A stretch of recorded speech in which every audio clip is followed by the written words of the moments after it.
नमस्कार, स्वागत है आपका। वक्त हो चला है प्राइम टाइम एक्सक्लूसिव का। मैं हूं आपके साथ आशा झा। वैश्विक अस्थिरता के दौर में जब देश का फोकस विकासशील से विकसित अर्थव्यवस्था की तरफ होना चाहिए था, तब देश के कर्णधार यानी हमारे राजनेता, जिसमें दोनों पक्ष विपक्ष शामिल हैं, नागरिकों को आपातकाल की याद दिलाना अपना प्रथम कर्तव्य मानकर बैठे हैं। जब देश में बेरोजगारी, युवाओं के भविष्य पर संकट है, जब राजधानी में मूलभूत सुविधा का घोर अभाव है, जब जल संकट से दिल्ली के कई इलाके त्राही त्राही कर रहे हैं, तब इसी दिल्ली में बैठे हमारे राजनेता इससे बेफिक्र अपने चुनावी मुद्दे सेट करने में जुटे हैं। संविधान पर खतरे के नैरेटिव से जो लीड विपक्ष को लोकसभा चुनाव में मिली, उसे विपक्ष खोना नहीं चाहता और बीजेपी उसकी काट के तौर पर 1975 के आपातकाल के गुनाहों की याद दिला विपक्ष को बैकफुट पर हर हाल में धकेलने की कोशिश पर आमादा है। आज देखिए कैसे मचा है आपातकाल पर बड़ा बवाल। आपातकाल संविधान पर सीधे हमले का सबसे बड़ा और काला अध्याय था। इमरजेंसी ने भारत के कितने नागरिकों का जीवन तबाह कर दिया था। जय हिंद, जय संविधान। हमारा संदेश जा रहा है और हिंदुस्तान के कॉन्स्टिट्यूशन को कोई शक्ति नहीं छू सकती। जय हिंद, जय महाराष्ट्र, जय संविधान। जय पंजाब, जय जनता, जय संविधान। इमरजेंसी की बात करते हैं जो 5 दशक पहले हुआ था और आज जो जनता सफर करी है उसके बारे में कोई चर्चा नहीं है। पीडीए जिंदाबाद, बाबा साहब भीमराव अम्बेडकर जिंदाबाद। 18वीं लोकसभा का पहला संसद सत्र हंगामेदार है।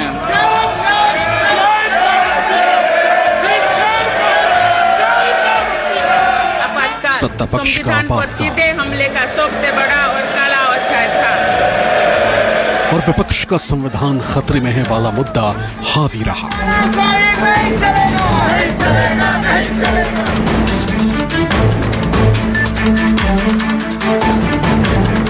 पहले स्पीकर ने 1975 के आपातकाल पर निंदा प्रस्ताव लेकर आए। इसे देश के इतिहास पर काला धब्बा करार दिया। मृत्यु हो गई थी। इमरजेंसी के इस काले खंड में कांग्रेस की तानाशाह सरकार के हाथों। ओम बिरला ने सदन में इमरजेंसी की निंदा की। उन्होंने कहा, इंदिरा गांधी ने इमरजेंसी लगाकर अंबेडकर द्वारा बनाए गए संविधान का अपमान किया था। स्पीकर के प्रस्ताव रखते ही पक्ष और विपक्ष के सांसदों ने नारेबाजी शुरू कर दी।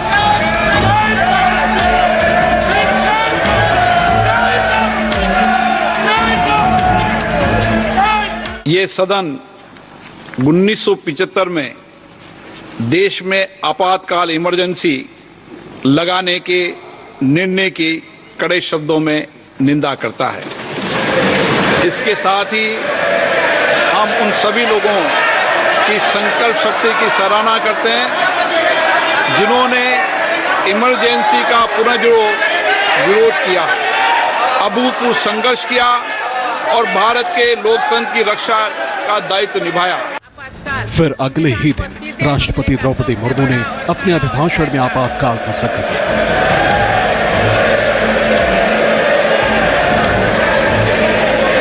राष्ट्रपति मुर्मू ने कहा कि 25 जून 1975 को लागू हुआ आपातकाल संविधान पर बड़े और सीधे हमले का काला अध्याय था।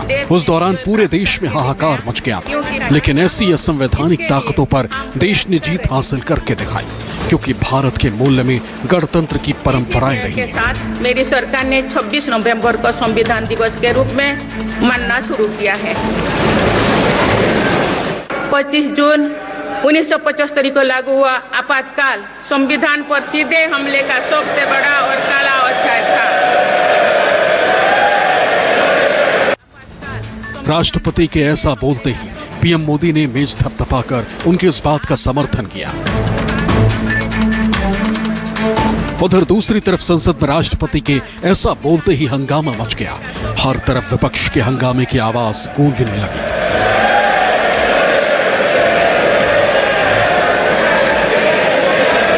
विपक्ष का आरोप है कि देश में अघोषित आपातकाल के बाद सरकार नहीं करती और कड़े मुर्दे उखाड़कर खुद का बचाव करने की कोशिश कर रही है।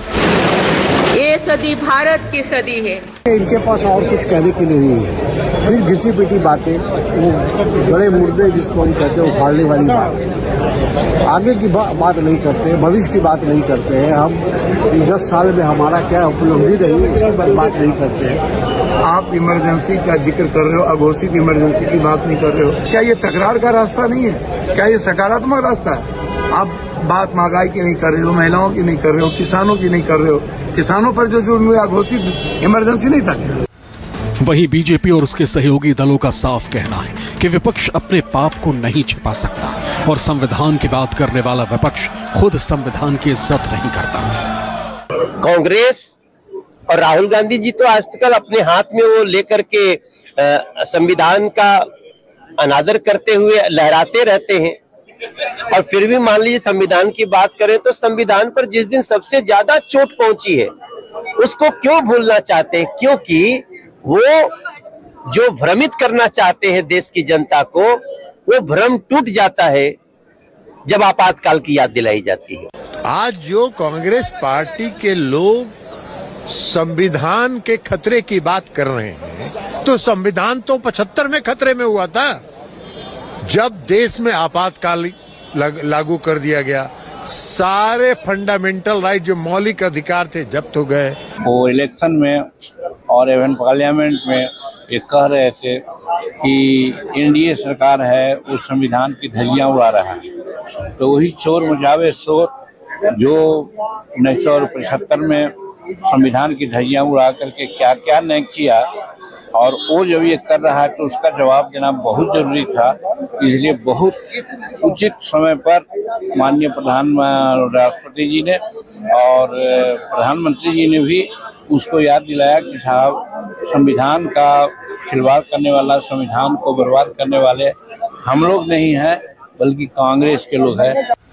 लेकिन सवाल ये उठता है कि अचानक आपातकाल का जिन्न कहां से बाहर निकल आया? क्यों बीजेपी और उसके सहयोगी दल आपातकाल की चर्चा करने लगे? जिस संसद में देश के वर्तमान स्थिति पर चर्चा होनी चाहिए, वहां 1975 की चर्चा क्यों हो रही? तो इसका सीधा सीधा जवाब है विपक्ष का संविधान वाला काम। दरअसल 2024 के लोकसभा चुनाव में राहुल गांधी से लेकर तमाम इंडिया गठबंधन के नेताओं ने संविधान खतरे में है का मुद्दा उठाया। जनता के बीच ये मैसेज देने की कोशिश की कि अगर बीजेपी को रोका नहीं गया तो वो संविधान बदल देंगे। बीजेपी, आरएसएस, नरेंद्र मोदी इस किताब को खत्म करना चाहते हैं, नष्ट करना चाहते हैं, फाड़ के फेंक देना चाहते हैं। और इसका असर भी देखने को मिला। बीजेपी को 2024 के चुनाव में जबरदस्त डेंट पहुंचा। 400 पार का सपना देख रही बीजेपी 240 पर सिमट गई। यानी संविधान का मुद्दा विपक्ष के लिए रामबाण साबित हुआ। देश की आत्मा को समझ आ गया कि नरेंद्र मोदी जी, अमित शाह जी हिंदुस्तान के संविधान को खत्म करने की कोशिश कर रहे हैं। जो हिंदुस्तान की नींव है उससे वो खिलवाड़ कर रहे हैं। इसीलिए पूरा देश एक साथ खड़ा हो गया। और तब से लेकर अब तक विपक्ष लगातार संविधान के मुद्दे पर बीजेपी को घेर रहा है। वहीं बीजेपी बैकफुट पर है। ऐसे में संविधान की काट के रूप में आपातकाल के सहारे विपक्ष को मात देने की कोशिश हो रही है। जो आक्रमण प्रधानमंत्री जी, अमित शाह जी कॉन्स्टिट्यूशन पर, संविधान पे कर रहे हैं, वो हमारे लिए एक्सेप्टेबल नहीं है। वो हम होने नहीं देंगे। इसीलिए हमने कॉन्स्टिट्यूशन ओथ लेते हुए हमने कॉन्स्टिट्यूशन पकड़ा था। लेकिन विपक्ष के इरादे मजबूत हैं। वो लगातार सत्ता पक्ष को उन्हीं की भाषा में जवाब दे रही है। उनसे 10 साल का हिसाब मांग रही है। देश में फैले अघोषित आपातकाल का कारण पूछ रही है। आखिर विपक्ष लगातार देश में अघोषित आपातकाल की बात क्यों कर रहा है और कैसे सरकार विपक्ष के जाल में फंसी नजर आती है, ये जानना और समझना भी जरूरी हो जाता है। तो 18वीं लोकसभा के पहले संसद सत्र में आपातकाल का जिन्न बाहर निकल आया है। सत्ता पक्ष लगातार इंदिरा गांधी के 1975 में लगाए इमरजेंसी पर कांग्रेस के साथ साथ विपक्ष को घेरने की कोशिश कर रही है। तो विपक्ष मोदी सरकार पर अघोषित आपातकाल के आरोप लगा रहा है। विपक्ष अलग अलग मुद्दों को आपातकाल से जोड़कर मोदी सरकार पर हमलावर है। कैसे, किन मुद्दों को जोड़ा गया है आपातकाल से, आइए आपको हम दिखाते हैं। और जो समस्याएं उठाई गई चुनाव के दौरान भी दरअसल उन्हीं से जुड़ता ये मुद्दा और उस पर विपक्ष के आरोप। देखिए, विपक्ष का मुद्दा नीट पेपर लीक मामला, विपक्ष का आरोप शिक्षा का आपातकाल है ये। अगला मुद्दा अग्निवीर योजना, विपक्ष का आरोप युवाओं का ये आपातकाल है। तीसरा मुद्दा जिसको उठाया विपक्ष ने, बेरोजगारी, और कहा ये रोजगार का आपातकाल है। इसके अलावा चौथा मुद्दा किसानों से जोड़ा गया, किसानों की आय पर बात की गई और कहा गया कृषि क्षेत्र में ये आपातकाल का सूचक है। और नहीं सिर्फ इतना, महंगाई का जिक्र करते हुए इसे कमाई का आपातकाल बताया गया। अब आपको हम दिखाते हैं कैसे आपातकाल संविधान और आरक्षण, इस पर विपक्ष की रणनीतियों में फंसती नजर आई सरकार। और मुद्दा क्यों बना है आपातकाल, ये जानना समझना बहुत अहम हो जाता है। देखिए, तो संविधान के मुद्दे पर बैकफुट पर एनडीए सरकार नजर आई। एनडीए सरकार इसलिए क्योंकि इसका तोड़ नहीं मिल पा रही है, तो सरकार की मजबूरी एक तरीके से कहिए साफ साफ कि आखिर इसका तोड़ क्या ढूंढा जाए।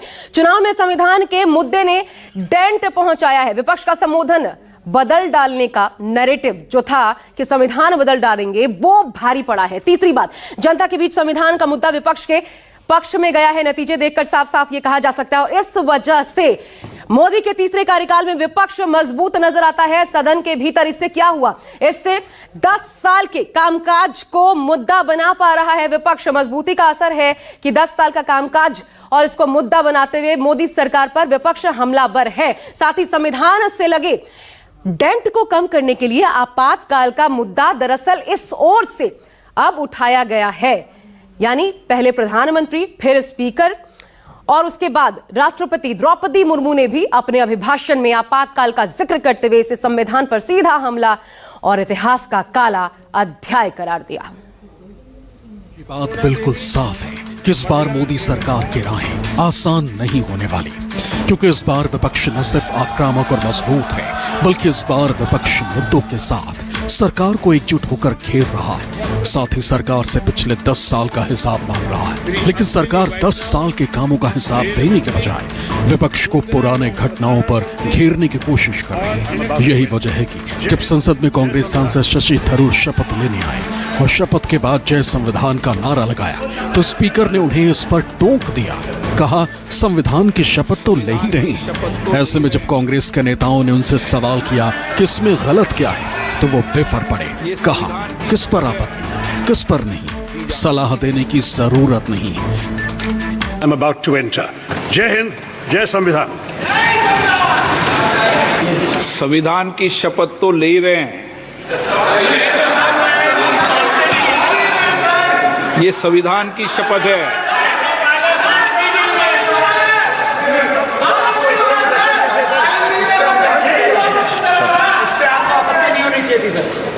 किस पे आपत्ति नहीं, सलाह मत दिया करो। चलो बैठो।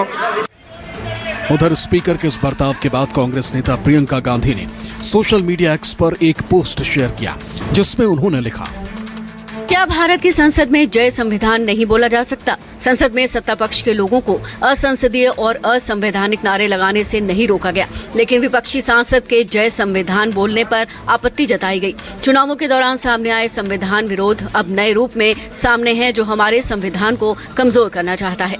जिस संविधान से संसद चलती है, जिस संविधान की हर सदस्य शपथ लेता है, जिस संविधान से हर नागरिक को जान और जीवन की सुरक्षा मिलती है, क्या अब विपक्ष की आवाज दबाने के लिए उसी संविधान का विरोध किया जाएगा? 2024 के शपथ ग्रहण के बाद से ही सरकार कई मुद्दों पर घिरी है, जिसमें से नीट पेपर लीक मामले में तो सरकार खुलकर जवाब भी नहीं दे पा रही। ऐसा में विपक्ष इस मुद्दे पर सरकार को लगातार घेर रहा है, इसे शिक्षा का आपातकाल बता रहा है। ये पूछना जरूरी है कि नीट के एग्जाम को लेकर पहले तो एजुकेशन मिनिस्टर डिनाई कर देते हैं कि सीबीआई इंक्वायरी की जरूरत नहीं, क्योंकि पेपर लीक नहीं है। अब हर स्टेट से निकल कर आ रहा है कि पेपर लीक हुआ है, इतने एग्जाम्स पोस्टपोन कर दिए गए हैं, इतने एग्जाम्स को कैंसिल कर दिए गए हैं, उसकी भरपाई कौन करेगा? युवाओं की बात करते हैं, इमरजेंसी की बात करते हैं, जो 5 दशक पहले हुआ था, और आज जो जनता सफर कर रही है उसके बारे में कोई चर्चा नहीं है। बेशर्मी की हद है। यानी आप 24 लाख बच्चों को आपने उनकी ज़िंदगी बर्बाद कर दी, उनके रातों की नींद बर्बाद कर दी, उनके माँ बाप को आपने कर्जों में डुबो दिया। एक एक नीट के एग्ज़ाम की 2 साल पहले तैयारी होती है और ज़्यादातर नीट लिखने वाले बच्चियां होती हैं। बेटी पढ़ाओ बेटी बचाओ, ये क्या सब झूठ बोल रहे हैं। कहते हैं गठबंधन की डोर रेशम की डोर से भी पतली और नाजुक होती, और इसी डोर को थामे मोदी सरकार को 5 साल तक सत्ता चलाना है। ऐसे में मोदी के साथ साथ तमाम बीजेपी के नेता फूंक फूंक कर कदम रख रहे हैं।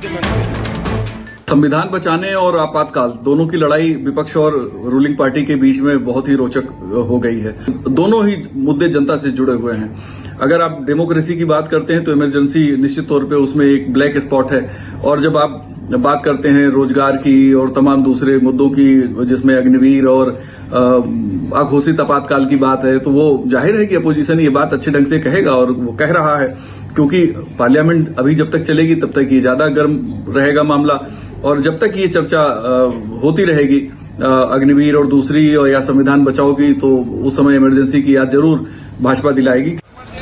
देश में ये पहला मौका है जब स्पीकर निंदा प्रस्ताव को लेकर संसद में आते कर दिया था।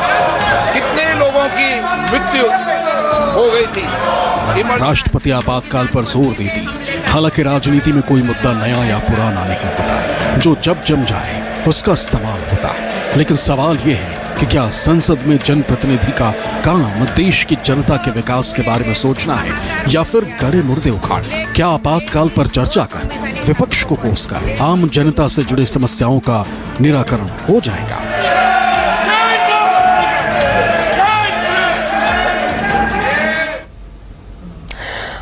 अभी ठीक 2 दिन पहले यानी 25 जून 2024 यानी आपातकाल की 50वीं बरसी, वो आपातकाल जो लगभग 2 साल रहा, जिसमें लोकतंत्र का गला घोंटा गया। ऐसे ही शब्दों का इस्तेमाल कर परिभाषित किया जाता है आपातकाल को।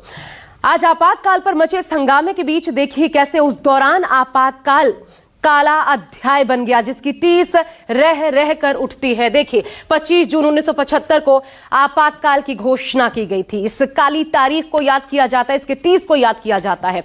और 25 जून 1975 से लेकर 21 मार्च 77 तक 21 महीने की अवधि में भारत में आपातकाल घोषित रहा था। अगली डिटेल इसके बारे में दिखाते हैं आपको। तत्कालीन प्रधानमंत्री इंदिरा गांधी ने इसके आदेश दिए थे, ये आप जानते हैं। हालांकि कभी अटल बिहारी वाजपेयी ने भरी संसद में विपक्ष में रहते हुए पाकिस्तान को तोड़कर बांग्लादेश बनाने पर इंदिरा गांधी की तारीफ में उन्हें दुर्गा की संज्ञा दी थी। एक लोकप्रिय नेत्री होते हुए उनके राजनीतिक जीवन का सबसे काला अध्याय बन गया आपातकाल, जिसे बार बार याद किया जाता है। आपातकाल में हुआ क्या था? चुनाव स्थगित कर दिए गए थे। लगभग 2 साल बाद विरोध की लहर तेज होती जा रही थी। तब इंदिरा गांधी ने लोकसभा भंग कर चुनाव करवाने की सिफारिश की। चुनाव में आपातकाल लागू करने का फैसला कांग्रेस के लिए बुरी हार लेकर आया। खुद इंदिरा गांधी अपने गढ़ रायबरेली से चुनाव हार गईं और जनता पार्टी भारी बहुमत से सत्ता में आई। मोरारजी देसाई तब प्रधानमंत्री बने थे। आगे देखिए, नागरिक अधिकारों की बात की जाए तो समाप्त करके मनमानी की गई। आरोप लगते हैं लोगों को जेलों में डालने की सरकार को बेलगाम छूट मिल गई थी। इस आपातकाल में असहमति को सख्ती से कुचला गया और नागरिक स्वतंत्रता को सरकार की ओर से रौंदने का काम किया गया। राजनीतिक रूप से क्या असर देखने को मिला? राजनीतिक विरोधियों को कैद कर लिया गया था। सभी विपक्षी दलों के नेता, सरकार के आलोचक सभी गिरफ्तार किए गए। एक लोकतांत्रिक देश के लिए यह सदमे के समान था और यही कारण है कि इसकी टीस आज भी और उस आपातकाल का जिक्र आज भी सदन के पटल पर किया जा रहा है। मीडिया पर प्रतिबंध लगा। जी हां, मीडिया पर सेंसरशिप लागू कर दी गई। हर अखबार में सेंसर अधिकारी बैठाए गए और जिनकी इजाजत के बगैर कोई खबर छप नहीं सकती थी। सरकार विरोधी समाचार छापने पर गिरफ्तारी तक हो जाती थी। कई पत्रकारों को मीसा और DIR के तहत उस दौरान गिरफ्तार किया गया था। और इसी आपातकाल को हथियार बनाकर मोदी सरकार विपक्ष पर हमलावर है, इसकी याद दिला रही है। जनता के बीच यह साबित करने की कोशिश कर रही है कि संविधान की बात करने वाला विपक्ष खुद संविधान के साथ खिलवाड़ कर चुका है और जनता के बीच सरकार के खिलाफ भ्रम फैलाने की कोशिश कर रहा है। हालांकि आपातकाल घोषित हो या अघोषित, जैसा कि विपक्ष कह रहा है, तय है लोकतंत्र का नुकसान होता है और जनता का नुकसान होता है। एक छोटा सा ब्रेक, देखते रहिए न्यूज़ 24।